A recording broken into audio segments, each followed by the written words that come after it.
Hey, how's it going, Dr. Spin? So, you're probably looking at the title of this post and thinking, Part 9? Like, what did I miss out on? Well, let me give you a little bit of backstory. Back in 2012, in the text days of the post, I started this series on the band Jellyfish, who's a personal favorite band of mine. And the idea behind the post was to start with their first couple of albums, and then after the breakup of the band, to sort of show how they spread out. And I had an end in mind with that series, and I never finished it. I'll put a link to the first post in that series if you would like to go back and read those posts just for the background on it. They're all linked together. You can just go to the scroll at the bottom of each one and read through each one. But the short end of the story is that by the time I got to the last post, I had sort of made this comparison in Jellyfish between the Beatles and the members of that band. So, for example, Jason Faulkner, who only really played on the first album, was a very underrated talent, but that went on to be a very artistically successful songwriter.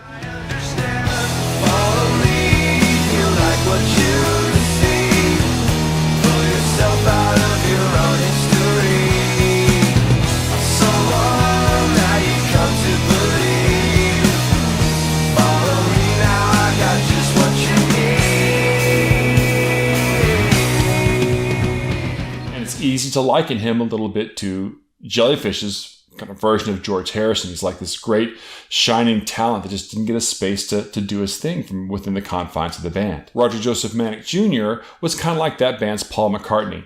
His music tends to be a little bit more on the sweet, saccharine side. Well, I wish it would rain upon my head. I'd run inside and hide instead. Yeah, I wish it would rain upon my head till the sun shines my way. And again, earlier this year, I put his album Catfish Dynamite in rotation and kind of had the same conclusion. Like he's an excellent songwriter. He's very melodic and sincere and kind of almost angelic in his approach. But Jellyfish wasn't just that. There was this very delicate balance in that band between like that sort of almost orchestral approach and then a really kind of street level, cynical side to the band. Several of those posts I kind of ping-ponged back and forth between Jason Faulkner and Roger Joseph Manic Jr. But then the question arises, where is Andy Sturmer? Andy Sturmer was the lead singer of Jellyfish and the drummer. Most unique position, shows how the potential there for anybody who could sing and play drums, stand up in front of the band and lead the band from behind the drum set, standing up in the front of the stage is pretty phenomenal. This is a song about joining fan clubs.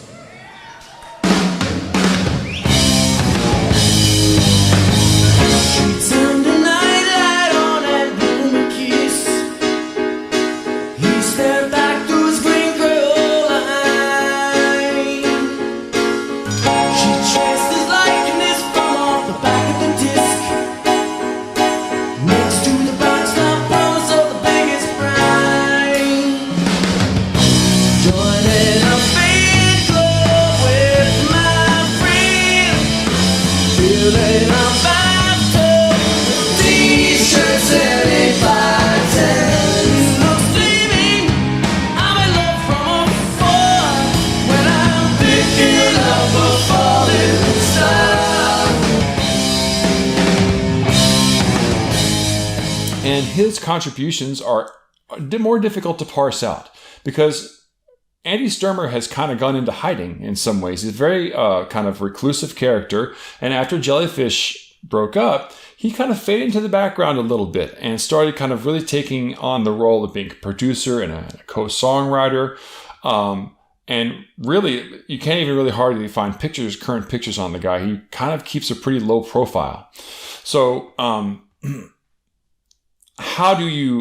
despite the fact that he's still, he played such an important role in Jellyfish, how do you parse out his influence? Well, again, he's never released a solo album in his entire career, but his path as a songwriter and producer led him to be very closely related with the band, a Japanese pop band called Puffy, or in the US, Puffy and Yumi. The members of Puffy and Yumi refer to him as like the godfather of their group. The two women who sing for Puffy and Yumi were kind of scouted out in some Sony talent searches, and they ended up kind of getting together. And Andy Sturmer early on kind of helped to be their producer and help them out, and gave them the name Puffy. And there's actually rumors that say that the Puffy was one of the possible names for Jellyfish that he and Roger Joseph Manning Jr. were tossing around early on. So he kind of named the band and coached them along in their early days, and they became a very big influence in Japan. His presence is most strongly felt on an album called Nice, which was released in 2003. If you look at the credits on this album, Andy Sturmer has a writing credit on virtually every song on the album. I think there's just one that he doesn't have a co-writing credit on. He played guitar, he played bass, he played keyboards, he played some mallet instruments, also plays drums. And I think that's the piece of the puzzle really once you hear the songs from Nice, and if you're familiar with how Andy Sturmer plays drums, his style and particularly the sound that he uses is I think it's unmistakable. The city spins and we begin, our systems go. Come hitch a ride inside and watch the moon grow. It won't be long before we're up in zero G. Above the atmosphere, just you and me. Planet Tokyo, it's a place so very far in your stereo. It's as close as where you are on the radio. It's a sound that you can see. Planet Tokyo, it's a place you want to be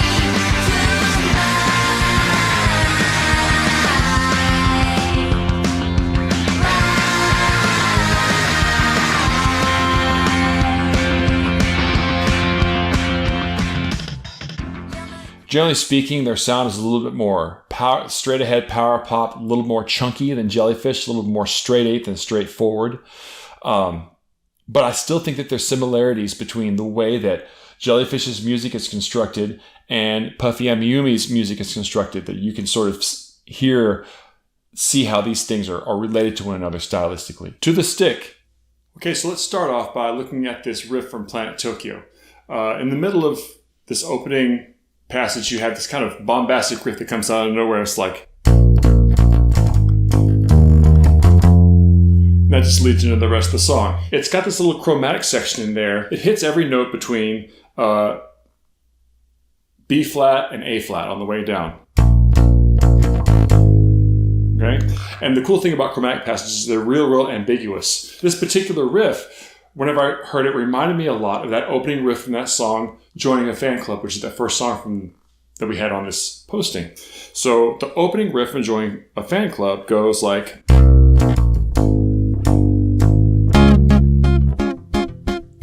yeah. And what's neat about that is because in this case, that chromatic passage, because it's kind of ambiguous, sets it up to the song to actually be in a different key than the opening. It starts on a C, which is this, right? But then ends a half step higher in C sharp. And it uses that riff just to go from, have the opening be in one key and the rest of the song be a half step higher, just to kind of give it a little bit of lift at the very beginning. Now, these two riffs, the function of the riff from Planet Tokyo doesn't quite do the same thing. It doesn't shift keys, but it does feel, first of all, it occupies the same section of the scale. So this one goes from C down to B, A flat. And then the Planet Tokyo one goes from B flat down to A flat.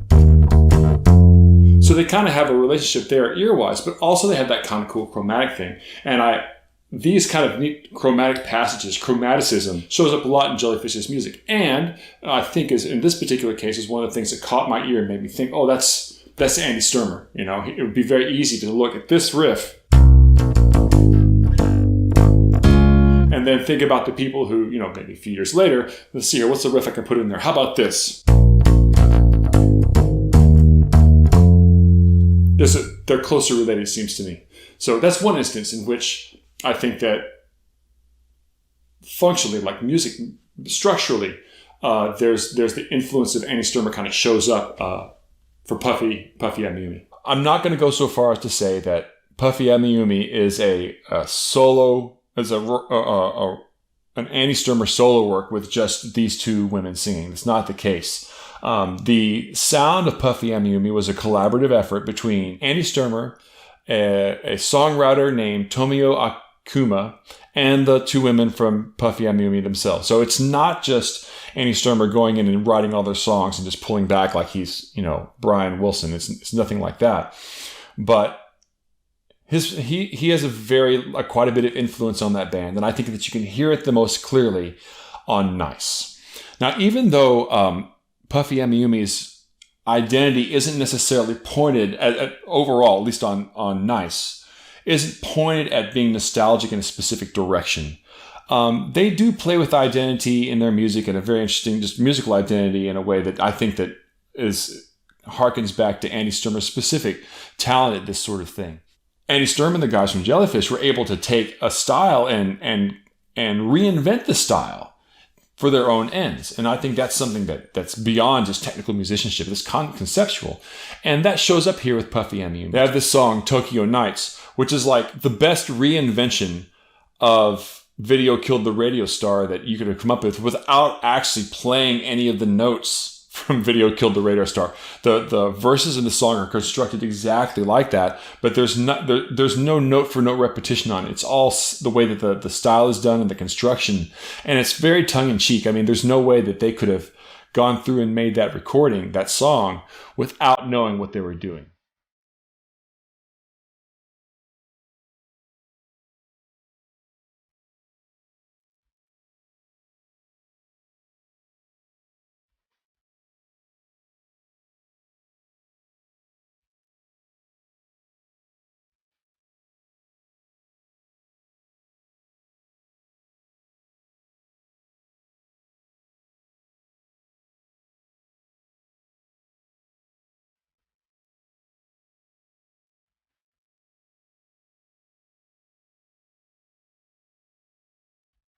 I mean, even that thing that happens in there is lifted. It's not really lifted. It refers to that same lick in Video Killed the Radio Star when he sings. Now I'm focused on these 2 or 3 tracks as usual, but overall, Nice is a really excellent power pop album, and actually one that, you know, I think that stands out a little bit because it's of its idiosyncratic nature. There's many bands in the 90s and in the early aughts that were trying to do power pop music, and it really all started to take on a real same-ish sound. It all started to kind of sound the same at one point. And Puffy and Yumi are able to distinguish themselves with that, partially because, you know, they're 2 Japanese women and not just some suburban white kids. But they were also able to, you know, they had a very fascinating identity that they built up for themselves in Japan as sort of pop idols.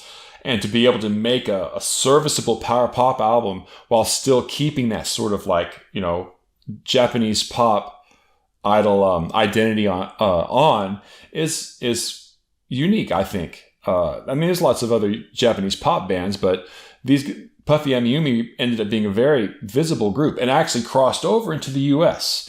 You know, at a certain point, they kind of became the ad hoc voice for the Cartoon Network, and they'd even scored their own show, Hi Hi Puffy and Yumi, and they had skits on there that were voiced by American actors, and then Puffy and Yumi, the actual women who are in Puffy and Yumi, would do the live action. And it was through this that they ended up becoming the people who sang the title for Teen Titans.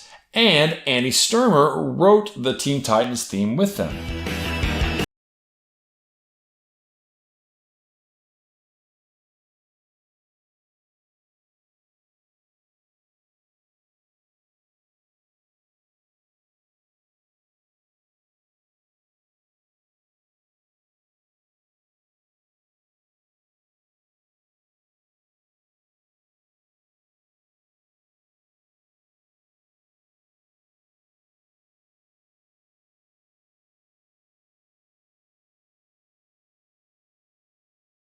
And that ended up being really important.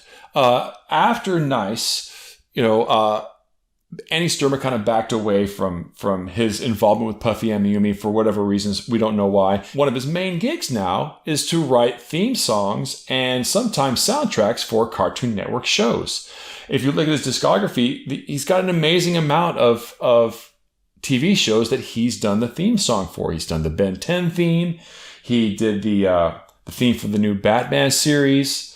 He did the Brave and the Bold theme. Many of these Cartoon Network shows have Andy Sturmer's work on them. He did the soundtrack for them. So this is a very interesting branch of the Jellyfish family tree that ended up going into a whole different vein. Because he was involved with Puffy and Yumi, and Puffy and Yumi had a great album with his direction. But then he had branched off and has done this whole other thing with being sort of like a Cartoon Network theme song writer. And that's a fascinating turn. And again, once you hear that, it's hard not to pass it up and then apply what he does with those songs, the kind of like, almost sarcastically goofy approach that those songs have, and think back to Jellyfish and how that style evolved from his work with Jellyfish in the first place. It's an interesting, it sheds some interesting light in Jellyfish in retrospect. And Puffy and Yumi continue to make albums. They're still active now, although they haven't released an album, I think, in quite some time. I've only ever really been involved in Nice. I haven't followed their catalog. And I committed to getting into Nice because I interested in Andy Sturmer as a musician, and I've always wanted to find out more about what his voice was in Jellyfish. And if you want to find out more about, I think, what his voice was, how he contributed to that group, you could find fewer good examples of how his voice plays out in a collaboration than to check it out with Nice, which is a great disc. So using Nice as a lens to kind of examine the potentials of what Andy Sturmer's influence was on Jellyfish, I think personally reveals kind of helps to support my theory, this idea that he was sort of a counterbalance to Roger Joseph Manning's writing. He had a more muscular, kind of more aggressive approach than Roger Joseph Manning did in general, and the interaction between those two as a songwriting team was what caused Jellyfish's unique style, unique approach to arise. Not unlike the kind of counterbalance that happened with John Lennon and Paul McCartney, where you had two different musicians coming at songs from different angles and collaborated together in a way that was seamless, and produced that kind of music. And I think that the Manning Sturmer songwriting team is up there with some of the best writing teams that have ever existed because of this relationship that they had in their styles. And I think that looking at Nice as an example is a kind of hopefully, if it doesn't prove that point, it at least strengthens the stance, if nothing else. So that's all I really got on Puffy and Yumi and on Andy Sturmer. That's kind of where Andy Sturmer's story ends at this point, making music for the Cartoon Network and doing some production work here and there. So that would be chapter 9 of this one. There is a 10th part to this. This was intended to be the end. And we'll see if I can loop back around if you're interested in doing part 10 of this Jellyfish family tree to see how the story is supposed to end. So if you like this video, please make sure you like it and then subscribe it. If you really like it, share it with your buddies or other Jellyfish fans. And I'll be back again with another album next week. But until then, I'll catch you on the flip side.